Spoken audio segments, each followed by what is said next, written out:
Right. Right. You're in a puddle. Oh my God. Oh my God. Life is rough. There you go. There you go. There. Whoops. And no. So kick him off your right leg because he just completely leaned on your shoulder. And then you think, I'm going to leg yield you into the trot. I'm going to push you, turn him, turn. Yeah, and I'm going to leg yield you into the trot. So he doesn't just bring up we don't need to canter, but push him off that right side until he moves off your right leg and finds the left rein. And then you can tickle the left rein and bring his neck a little down. So he doesn't have to, there, you feel the difference? Whoops, that's the sky. Yep. Into the outside rein, yes. And then you tickle the outside rein so he can lower a little bit and stretch into the contact. So bend him a little bit more. Oh my God, this dog stinks. Holy crap. Bend him right, bend him right, bend him right, bend him right, bend him right, bend him right. Come on. Yeah, there, you gotta move his shoulder. There, did you feel the difference? So when he starts to get, set up against you, you have to quick do a circle or something and get him to bend and find that outside rein. And then you'll be able to feel the outside rein. And then you can lower his neck. There, he lost the bend. He's not bending anymore because you didn't have his shoulders going to the outside, right? You're going to get a lot of cloud pictures. There. There, turn. There, like that. And then your outside rein has to connect, has to feel it. And you have to go a lot more forward than that. Yeah. Yeah, and bend him. Right, because when you put your leg on, what happened? What happened when you put your leg on? Yeah, he slowed down and he threw his shoulder at you. He's like, I don't feel like doing that. I want to look at Sarah out in the field. Yeah, and then push him off your right leg forward. Right. There.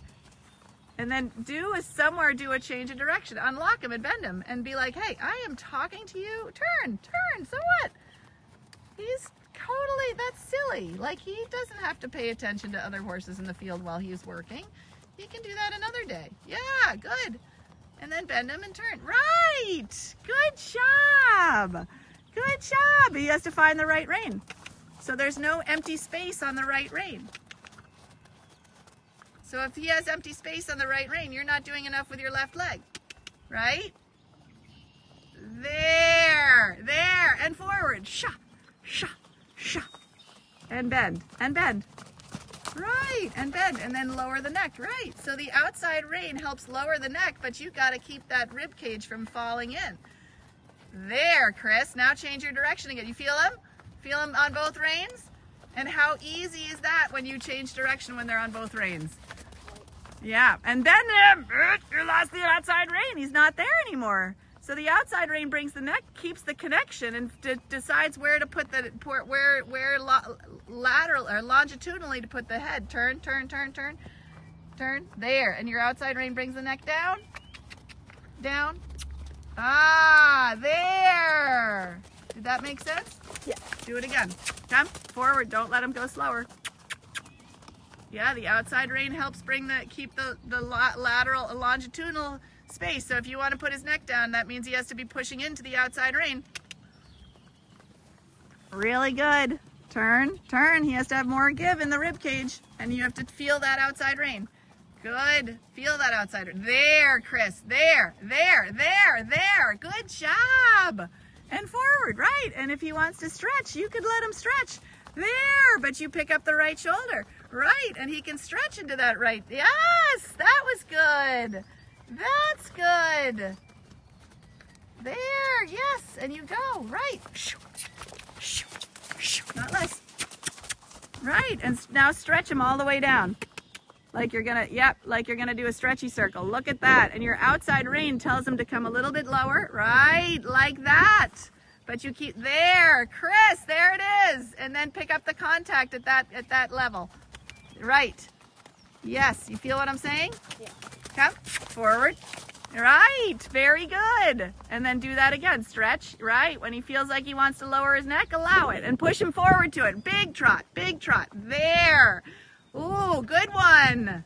Hello, trot. There, that's your trot. And then you can ride that in front of you. Yes, right up in front of you. Right. So you have like 90% of the horse in front of your leg. Good job. Bend him. Little bend so he carries you. Right. And then you can go ahead and lower the neck a little and then step into canter. Yes. There. fur. You got to make your turn. Yeah. I stopped riding. Yep, you stopped riding. You were like, oh, where am I going? Yep, forward, forward. Lower the neck a little. Think about that stretch idea. There. And then push, push, push, push. Don't stop. Yeah, you have to push him. And then you have to offer a little resistance, but not, it's just positive resistance. There. Now go canter.